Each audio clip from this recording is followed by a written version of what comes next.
Hello friends, ఎలా ఉన్నారు? నేను శైలజ.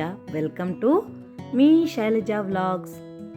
ఈరోజు మన రెసిపీ ఎప్పుడు చేసుకునే ఉల్లిపాయ పకోడీ కాకుండా కొత్తగా ఇలా సేమ్యాలతో క్రిస్పీగా ట్రై చేయండి. చాలా టేస్టీగా ఉంటాయి.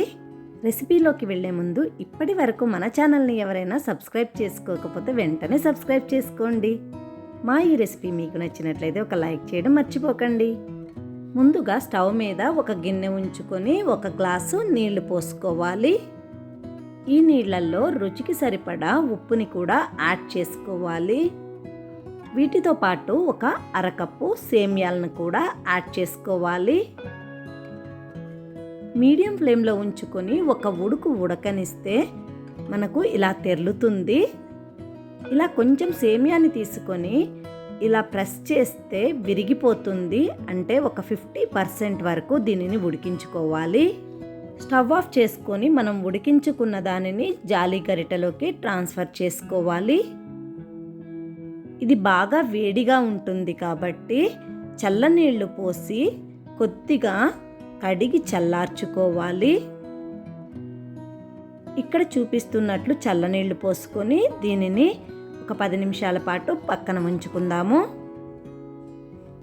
ఈలోపు మిగిలిన ప్రాసెస్ చూద్దాము. ఒక మీడియం సైజ్ ఉల్లిపాయని పొడవుగా కట్ చేసి ఇలా హాఫ్కి కట్ చేసుకున్నాను. ఈ ముక్కలు మరీ పెద్దగా లేవు, అలానే మరీ చిన్నగాను లేవు. నేను ఇక్కడ ఒక పచ్చిమిరపకాయని చిన్న ముక్కలుగా కట్ చేసి వేసుకున్నాను. మీ కారానికి తగ్గట్లు మీరు యాడ్ చేసుకోండి. కొద్దిగా కరివేపాకును కూడా యాడ్ చేసుకోవాలి. వీటితో పాటు సన్నగా తరిగిన కొత్తిమీరను కూడా యాడ్ చేసుకోవాలి. అలాగే రుచికి సరిపడా ఉప్పుని యాడ్ చేసుకోవాలి. ఉప్పు చూసి వేసుకోండి, మనం సేమ్యాల్లో కూడా వేసాము. ఒక 1/2 టేబుల్ స్పూన్ కారాన్ని కూడా యాడ్ చేసుకోవాలి. ఒక 1/2 టేబుల్ స్పూన్ జీలకర్రను ఇలా నలిపి వేసుకోండి, ఫ్లేవర్ చాలా బాగుంటుంది. వీటితో పాటు ఒక 1/2 టేబుల్ స్పూన్ చాట్ మసాలాని కూడా యాడ్ చేసుకోవాలి. అలాగే ఒక చిటికెడు పసుపుని కూడా యాడ్ చేసుకోవాలి. ఒక 1/2 టేబుల్ స్పూన్ అల్లం వెల్లుల్లి పేస్ట్ను కూడా యాడ్ చేసుకొని నీళ్లు పొయ్యకుండా ఇలా పిసుకుతూ ఈ మసాలా మొత్తం ఉల్లిపాయలకు పట్టేటట్లు కలుపుకోవాలి. ఇలా ఉల్లిపాయలు కలుపుకున్న తర్వాత దీనిలో ఒక అరకప్పు శనగపిండిని యాడ్ చేసుకోవాలి. మనము సేమియా ఎన్నైతే తీసుకున్నామో శనగపిండి కూడా ఈక్వల్ క్వాంటిటీ తీసుకోవాలి. శనగపిండిలో నీళ్లు పొయ్యకుండా ఉల్లిపాయల్లో ఉన్న మాయిశ్చర్తోనే శనగపిండిని కలుపుకోవాలి. తరువాత కొద్దిగా నీళ్ళని యాడ్ చేసుకోండి. పిండిని మరీ జారుగా కలపకూడదు. అందుకని కొద్దిగా నీళ్లను యాడ్ చేసుకుంటూ కలపాలి పిండిని. చూడండి, ఫైనల్గా పిండి కన్సిస్టెన్సీ ఇలా ఉండాలి.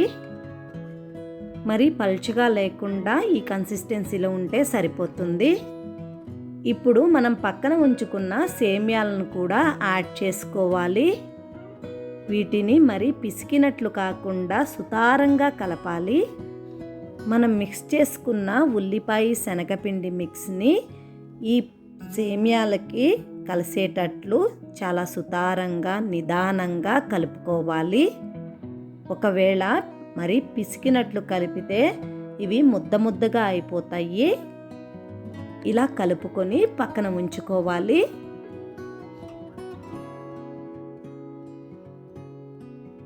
చూడండి, మొత్తం కలిపిన తర్వాత పిండి ఇలా విడివిడిగా అవుతుంది.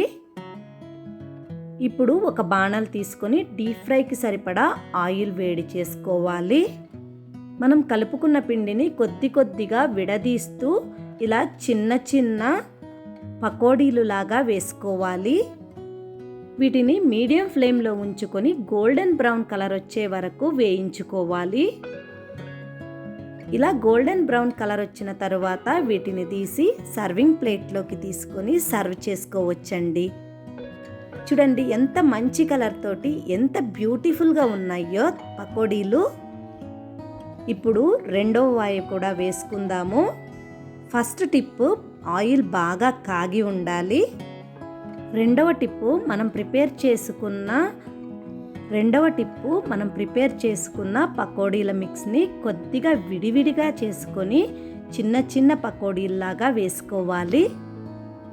ఇవి క్రిస్పీగానే కాదండి, చాలా టేస్టీగా కూడా ఉంటాయి. తప్పకుండా ట్రై చేయండి. ట్రై చేసి మీకు ఎలా వచ్చిందో మాకు కమెంట్ సెక్షన్లో తెలియజేయండి.